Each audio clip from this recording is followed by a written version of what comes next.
Morning student, ये आपकी 11th class biology के 7 चैप्टर का सेकंड लेक्चर है। इसके पहले वाले लेक्चर में हम लोग ने सल की उपकला ऊतक, घनाकार उपकला ऊतक तथा स्तंभाकार उपकला ऊतक के बारे में पढ़ा था। सल की ऊतक बिल्कुल टाइल्स की व्यवस्था के आकार की होती हैं। घनाकार ऊतक घन के आकार की होती है जिसकी लंबाई चौड़ाई आपस में समान होती है। और लंबी कोशिका यानी जो आपकी स्तंभाकार होती है वो स्तंभ के खंभे के आकार की होती है और इसकी कोशिकाएं कैसी होती हैं, लंबी लंबी होती हैं। ठीक है, चलिए देखते हैं अब एक एक के बारे में। पक्षमाभी उपकला ऊतक, इनके सिरे पर पक्ष्म के आकार की संरचना होती है जो हलन चलन में हमारी सहायता करती है।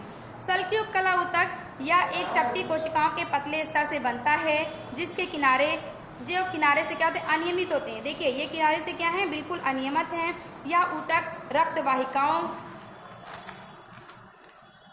रक्तवाहिकाओं की भित्ति में तथा फेफड़े के वायु कोश में पाया जाता है। ध्यान रखना है, सल की उपकला ऊतक कहाँ पाया जाता है, तो फेफड़ों के वायु कोश में और रक्तवाहिकाओं की भित्ति में। यह विसरण सीमा का कार्य करती है। नेक्स्ट है आपका घनाकार उपकला। घनाकार उपकला यह ऊतक एक स्तरीय घन जैसी कोशिकाओं से बना होता है। यह सामान्यतः वृक्कों के नलिकाकार भागों में, यानी वृक्क के जो वृक्कक होते हैं उनके नलिकाकार जो भाग होते हैं तथा उनकी ग्रंथियों तथा वाहिनियों में पाया जाता है। इनका मुख्य कार्य होता है श्रवण और अवशोषण करना। घनाकार उपकला ऊतक का मुख्य कार्य क्या होता है, श्रवण और अवशोषण करना। अवशोषण मतलब किसी चीज को अवशोषित करना यानी एब्जॉर्ब करना, और श्रवण मतलब किसी चीज को बाहर की ओर निकालना। स्तंभाकार उपकला लंबी एवं पतली कोशिकाओं के एक स्तर का बना होता है। केंद्रक पाया कोशिका के आधारी भाग में। मान लो कि ये घनाकार उपकला है, ठीक, तो जो स्तंभाकार उपकला है तो इसका केंद्रक कहाँ पाया जाएगा, यहाँ पर। और कहाँ पर, इसके आधारी भाग, आधार मतलब नीचे वाले भाग में पाया जाएगा। ठीक, आधारी भाग में होता है। मुक्त सतह पर प्राय सूक्ष्मांकुर होते हैं। सूक्ष्मांकुर यानी ऐसे छोटे छोटे क्या होते हैं, अंकुर निकले होते हैं। यह आंतरिक स्तर में पाए जाते हैं। ये सूक्ष्मांकुर आमाशय तथा आंत के आंतरिक स्तर में पाए जाते हैं। यदि इन स्तंभाकार या घनाकार कोशिकाओं के मुक्त सतह पर पक्षमाभ होते हैं तो इसे पक्षमाभी उपकला कहते हैं। पक्षमाभी उपकला मैंने अभी आपको पीछे चित्र दिखाया था।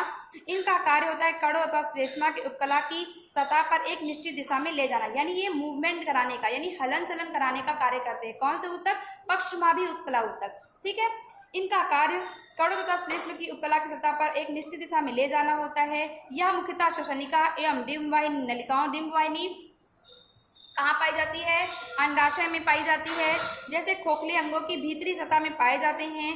कुछ स्तंभाकार या घनाकार कोशिकाओं में की श्रवण की विशेषता होती है और ऐसी उपकला को हम उपकला ग्रंथिल कहते हैं। ठीक है ना, ऐसी उपकला को क्या कहते हैं, उपकला ग्रंथिल। इसे भी दो समूहों में वर्गीकृत किया गया है।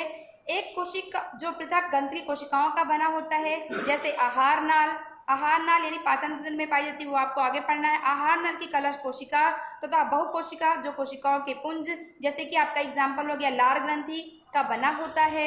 श्रावी कोशिकाओं के स्राव के निष्कासन के आधार पर ग्रंथियों को दो भागों में बांटा गया है। एक आपकी होती है बहिस्रावी ग्रंथि और दूसरी आपकी होती है अंतःस्रावी ग्रंथि। बहिस्रावी ग्रंथि और अंतःस्रावी ग्रंथि आपको आगे पढ़ना है। ठीक है, कहते हैं बहिस्रावी ग्रंथि हमेशा श्लेष्म, लार और कर्ण तथा मोम तल, दुग्ध, आमाशय, एंजाइम तथा अन्य कोशिका का उत्पाद स्रावित करते हैं। इसके विपरीत अंतःस्रावी जो ग्रंथि होती है उनमें नलिकाएं नहीं होती हैं और वे क्या करती हैं, हार्मोन का स्रावण करती हैं। ठीक है ना, याद रखना है बहिस्रावी ग्रंथि श्लेष्म और लार यानी जो अन्य पदार्थ होते हैं उनका श्रावण करती है, और अंतःस्रावी ग्रंथि हमेशा क्या करती है, उसका हार्मोन का श्रावण करती है। ये आपकी एक कोशिकीय संरचना है, यानी देखिए यहाँ पर सिर्फ एक एक कोशिका है और ये आपकी बहुस्तरीय संरचना है। ठीक है ना, ये आपकी एक कोशिकीय स्तरीय संरचना है, ये आपकी बहुस्तरीय, इसमें कई सारी कोशिकाएं लगी हुई हैं। नेक्स्ट है आपका संयुक्त उपकला ऊतक। संयुक्त उपकला ऊतक एक से ज्यादा कोशिका स्तरों की बनी होती है और इस प्रकार से श्रवण और शोषण में इसकी भूमिका सीमित होती है। इसका मुख्य कार्य रासायनिक व यांत्रिक प्रतिबलों से रक्षा करना होता है। याद रखना है, संयुक्त उपकला ऊतक क्या करती है, रासायनिक और यांत्रिक प्रतिबलों से क्या करती है, रक्षा करती है। उपकला और अन्य ऊतकों में 3 प्रकार की संधि होती है। इसका एग्जाम्पल होता है लार ग्रंथि तथा कर्ण। ठीक है ना, इसमें 3 प्रकार की संधि पाई जाती है। ये है आपकी दृढ़ संधि, आसंजी तथा अंतराली संधि। दृढ़ संधि क्या होती है, दृढ़ संधि देखना एक बार, यह पदार्थों को ऊतक से बाहर निकालने का कार्य करती है। संधि 3 प्रकार की होती है, एक आपकी होती है दृढ़ संधि, एक आपकी होती है आसंजी संधि और एक आपकी होती है अंतराली संधि। तीनों में डिफरेंस समझेंगे, तीनों का कार्य अलग अलग है। दृढ़ संधि का कार्य होता है पदार्थों को ऊतक से बाहर निकालने का। आसंजी संधि क्या होती है, जो आपके पास की कोशिकाएं होती हैं उनका जो कोशिका द्रव्य होता है, कोशिका के अंदर एक प्रकार का द्रव्य भरा होता है, उसको हम बोलते हैं कोशिका द्रव्य। मान लो ये कोशिका है, इसमें कुछ पानी जैसा पदार्थ भरा हो या अन्य प्रोटीन, प्लाज्मा, जो अन्य पदार्थ भरे होते हैं उसको हम कोशिका द्रव्य कहते हैं। तो पास की कोशिकाओं की कोशिका द्रव्य एक दूसरे से जुड़ने का कार्य करती हैं। और जो आपकी अंतराली संधि होती हैं उनका काम होता है आयनों तथा छोटे अणुओं अथवा कभी कभी बड़े अणु को त्वरित यानी स्थानांतरित करने में, यानी एक स्थान से दूसरे स्थान तक आपके शरीर में जो आयन होते हैं, जो अणु होते हैं, अंतराली संधि उसको एक स्थान से दूसरे स्थान तक भेजने का कार्य करती है। ठीक है ना। तो संधियां 3 प्रकार की होती हैं, दृढ़ संधि, आसंजी संधि और अंतराली संधि। तो चलिए देखते हैं, ये दृढ़ आसंजी तथा अंतराली संधि होती है। दृढ़ संधि पदार्थों को ऊतक से बाहर निकालने से रोकती है। आसंजी संधि पड़ोसी कोशिकाओं को कोशिका द्रव्य को एक दूसरे से जोड़ने का कार्य करती हैं, जबकि अंतराली संधि आयनों तथा छोटे अणुओं को एवं कभी कभी बड़े अणुओं को तुरंत स्थानांतरित करने में क्या करती हैं, सहायता करती हैं। यह फेफड़े तथा वायु कोष्ठ में पाया जाता है। चलिए नेक्स्ट है आपका संयोजी ऊतक। संरचनाओं को जोड़ने का कार्य करती हैं। जटिल प्राणियों के शरीर में संयोजी ऊतक बहुतायत एवं विस्तृत रूप से फैला हुआ होता है, यानी जो संयोजी ऊतक होते हैं संरचनाओं को जोड़ने का कार्य करते हैं। संयोजी ऊतक कोमल ऊतक से लेकर विशेष प्रकार के ऊतक जैसे उपास्थि, अस्थि, वशीय ऊतक तथा रक्त सम्मिलित होते हैं। रक्त को छोड़कर सभी संयोजी ऊतक में कोशिका संरचनात्मक तथा प्रोटीन तंत्रिका होता है, जिसे कोलेजन या इलास्टिन कहते हैं। कोलेजन या इलास्टिन किसे कहते हैं, ध्यान रखना है कि रक्त को छोड़कर सभी संयोजी ऊतक में कोशिका संरचनात्मक प्रोटीन का तंतु स्रावित करती है, जिसे कोलेजन या इलास्टिन कहते हैं। ये ऊतक को क्या प्रदान करते हैं, ये ऊतक को शक्ति, प्रत्यास्था एवं लचीलापन प्रदान करते हैं। ये कोशिका रूपांतरित पॉलीसैकेराइड भी स्रावित करती है, जो कोशिका और तंतु के बीच में जमा होकर आघाती का कार्य करती है। संयोजी ऊतक को 3 भागों में बांटा गया है, एक आपका लचीला संयोजी ऊतक, दूसरा आपका सघन संयोजी ऊतक और तीसरा आपका विशिष्टीकृत संयोजी ऊतक। ठीक है ना।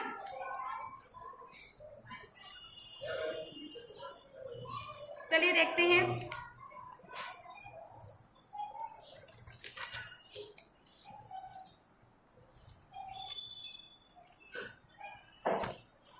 शिथिल संयोजी ऊतक। शिथिल संयोजी ऊतक में कोशिकाओं एवं तंतु एक दूसरे से अर्ध तरल आधारीय पदार्थ में शिथिलता से जुड़े होते हैं। शिथिल संयोजी ऊतक का कार्य क्या होता है, आधारीय पदार्थ जो होते हैं उसकी शिथिलता से यानी आसानी से क्या होते हैं, जुड़े होते हैं। एग्जाम्पल त्वचा। गर्तिका ऊतक में जो त्वचा के नीचे पाया जाता है उसे संयोजी ऊतक कहते हैं। संयोजी ऊतक में प्रायः तंतु कोरक होते हैं, जो तंतु को जन्म देता है। महाभक्षकाणु एवं मास्टर कोशिकाएं होती हैं। मास्टर कोशिकाएं क्या करती हैं, भक्षुआणुओं का क्या करती हैं, भक्षण करती हैं। वसा ऊतक जो दूसरा शिथिल संयोजी ऊतक है, जो मुख्यतः त्वचा के नीचे स्थित होता है और इस ऊतक की कोशिकाएं वसा संग्रहण के लिए विशिष्ट होती हैं। ठीक है।